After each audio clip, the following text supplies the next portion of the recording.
Hi, నా పేరు doctor Lakshmi. ఈరోజు మనం ఫిట్స్ వస్తే ఇంట్లో బేబీస్ కావచ్చు, పెద్దవాళ్ళకి కావచ్చు ఎలా మేనేజ్ చేయాలో తెలుసుకుందాము. చిన్నవాళ్ళకి ఫిట్స్ రావడానికి కారణాలు ఏముంటాయి అంటే, ఫీవర్ వచ్చినప్పుడు ఫిట్స్ వస్తుంది. ఫిట్స్ కాలం ఇంతకు ముందు ఉంటే దానివల్ల కూడా వస్తూ ఉంటుంది. సో షుగర్స్ ఏమైనా తక్కువైతే కూడా ఫిట్స్ వచ్చే ఛాన్సెస్ ఉంటుంది. మూడు రీజన్స్ ఉంటాయి. లేదా ఒక్కొక్కసారి unknown reasons first time fits వస్తుంది కొంతమందికి. సో అలాంటి సిచ్యుయేషన్స్లో బేబీస్ని ఎలా హ్యాండిల్ చేయాలి? ఫిట్స్ వచ్చినప్పుడు టెన్షన్ పడాల్సిన అవసరం లేదు. బేబీని లెఫ్ట్ సైడ్ ఒక సైడ్కి టర్న్ చేసి పడుకోబెట్టాలి. First one. So head side height చేయాలి. హెడ్ చేసి హైట్ చేసి పెట్టాలి. బేబీని సైడ్కి టర్న్ చేసి పడుకోబెట్టాలి. సో మీరు టైం డ్యూరేషన్ ఎంతసేపు ఉంది అని చూసుకోండి ఫస్ట్. తర్వాత ఎన్నిసేపట్లో మెలకు వచ్చింది అని చూసుకోండి. ఫిట్స్ స్టాప్ అయిన తర్వాత 30 minutes to 45 minutes post ictal stage అని అంటాం.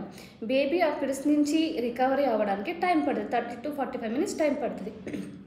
అప్పుడు బేబీ చాలా డ్రౌజీగా ఉంటుంది, డల్గా ఉంటుంది. అలాంటప్పుడు బేబీకి ఏమో అయిపోయింది, రెస్పాన్స్ చేస్తలేదు, డ్రౌజీగా ఉంది, ఏం తింటలేదు, తాగుతలేదు అని ఫోర్స్ఫుల్గా తాగిస్తూ ఉంటారు, ఏదైనా తినిపించడానికి ట్రై చేస్తూ ఉంటారు. దయచేసి అలా చేయకండి. ఎందుకంటే పోస్ట్ ఎక్టల్ స్టేజ్లో బాగా కన్ఫ్యూజ్డ్ ఉంటారు బేబీస్. తను నార్మల్ కాన్షియస్కి రావడానికి టైం పడుతుంది. ఆ 45 minutes బేబీని సైడ్ లైన్ పొజిషన్లో పడుకోబెట్టి మనం బేబీని అబ్జర్వ్ చేసి ఉంచాలి. లేదా నియరెస్ట్ హాస్పిటల్ ఉంది అంటే సో ఇమ్మీడియట్గా హాస్పిటల్కి రష్ అవ్వని అక్కడ మీకు ట్రీట్మెంట్ స్టార్ట్ చేసి ఇస్తారు. మరి పెద్దవాళ్ళకి ఫిట్స్ రావడానికి కారణం హై బీపీ అయితే వస్తుంది, దాని స్ట్రోక్ అంటాము, దానివల్ల వస్తుంది. వాళ్ళు కూడా ఫిట్స్ కాయలు ఏమైనా ఉంటే వస్తుంది. షుగర్స్ ఉన్న వాళ్ళకి లో షుగర్స్ అయితే వస్తుంది. ఇలా కారణాలు ఉంటాయి. వాళ్ళు కూడా సేమ్ అండి. ఫిట్స్ కాయలు ఏమైనా ఇంతకు ముందు నుంచి ఉంది అంటే రెగ్యులర్గా మెడికేషన్స్ తీసుకోమని చెప్పండి. సో షుగర్స్ ఉన్న వాళ్ళకి లో షుగర్స్ అవ్వకుండా చూసుకోవాలి. లో షుగర్స్ అయితే కూడా ఇలా సీజర్స్ వచ్చే ఛాన్సెస్ ఉంటుంది. సో షుగర్స్ ప్రాపర్గా మెయింటైన్ చేసుకుంటూ ఉండాలి. షుగర్స్ ఉన్న వాళ్ళకైతే సిమ్టమ్స్ ఉంటుందండి.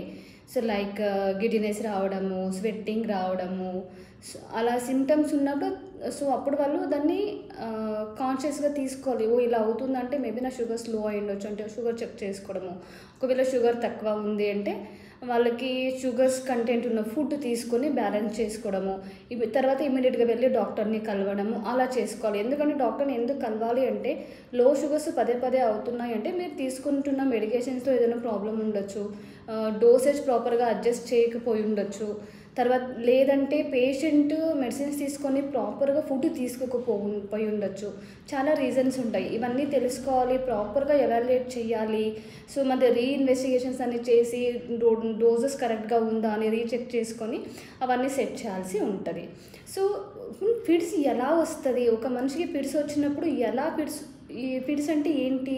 సో ఫిట్స్ వచ్చినప్పుడు ఎలాంటి యాక్టివిటీస్ ఉంటుంది బేబీస్లో కానీ అడల్ట్స్లో కానీ అంటే, ఫస్ట్ వచ్చి చేతిలో కాళ్ళు సైడ్ ట్విస్టింగ్ లాగా ఉంటాయి.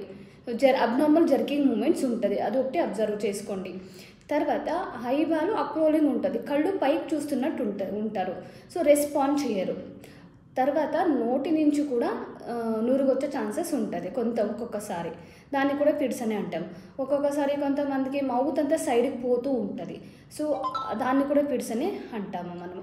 సో ఇలా ఉన్నప్పుడు సో మనం బేసిక్ థింగ్స్ ఏంటంటే అడల్ట్స్ కావచ్చు, కిడ్స్ని కావచ్చు, సైడ్కి టర్న్ చేసి పడుకోబెట్టేసి సో ఇమ్మీడియట్గా మీన్ టైం హాస్పిటల్కి రష్ అవ్వండి. రష్ అవుతే సో రిమైనింగ్ బేసిక్ ట్రీట్మెంట్ వాళ్ళు ఇచ్చుకుంటారు. తర్వాత ట్రీట్మెంట్ కంటిన్యూ చేసుకోవచ్చు. సో మీకు అందరికీ ఈ వీడియో నచ్చుతుందని అనుకుంటున్నా, అర్థమవుతుందని అనుకుంటున్నా. సో మీ ఇంట్లో ఎవరికైనా ఇలా ఫిట్స్ వచ్చినప్పుడు భయపడాల్సిన అవసరం లేదు. సో బేసిక్ ఇంట్లో మేనేజ్ చేసుకొని సో ఇమ్మీడియట్గా హాస్పిటల్కి తీసుకెళ్ళండి. కానీ హాస్పిటల్కి తీసుకున్న దారిలో కానీ డ్రౌజీ ఉన్నప్పుడు సో కన్ఫ్యూజన్లో ఉన్నప్పుడు సో దయచేసి ఏం తినడానికి తాగడానికి ఇవ్వకండి. అలా ఇస్తే ఆస్పిరేట్ అయ్యే ఛాన్సెస్ ఉంటుంది. అంటే లంగ్స్ ఫుడ్ ట్యూబ్ నుంచి స్టమక్ వెళ్ళాల్సింది పోయి ఎయిర్ ట్యూబ్ నుంచి లంగ్స్ పోయే ఛాన్సెస్ ఉంటుంది. అందుకోసమే ఏమీ ఓరల్లీ ఇవ్వకూడదు. ఈవెన్ వాటర్ కావచ్చు, ఫుడ్ కావచ్చు, ఏమీ ఇవ్వకూడదు. సో ఇమీడియట్గా హాస్పిటల్కి తీసుకెళ్ళి ప్రైమరీ ట్రీట్మెంట్ అనేది చేయించుకోవడం అనేది మంచిది. Thank you.